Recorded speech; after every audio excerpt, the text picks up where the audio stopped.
खान के भाई की शादी धूमधाम से शुरू थी। एक वादा जो शादी के दिन सब कुछ बदल गया। पुराने शहर की गलियों में रोशनियों की चमक, गुलाब की खुशबू और दिलों की धड़कन एक साथ चल रही थी। आज आयजा खान के भाई की शादी थी। सब लोग खुशियों में डूबे हुए थे, लेकिन दिल की गहराई में एक ऐसा राज छुपा था जिसका इल्म सिर्फ दुल्हन को था। दुल्हन आईने के सामने बैठी हुई थी। गहरा लाल लहंगा, सोने की चिलमिलाती हुई चूड़ियाँ, ढेर सारी चूड़ियाँ पहने वो क्या सोच रही थी, ये कोई नहीं जानता था।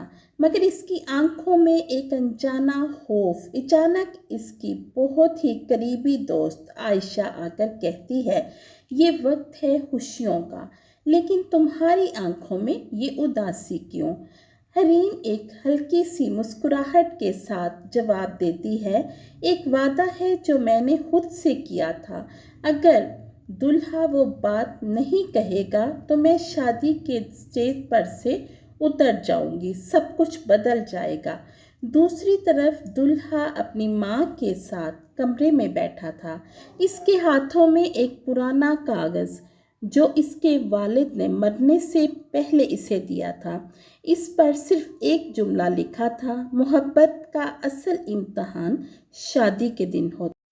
शादी हाल जगमगा रहा था, हर तरफ गाने कह कहे, लेकिन दुल्हन की आंखों में कुछ और कहानी थी। निकाह के बाद जैसे ही दूल्हा दुल्हन के पास आया, इसने आहिस्ता से कहा, आज वो वादा पूरा करने का वक्त आ गया है जिसने हमें जोड़ा।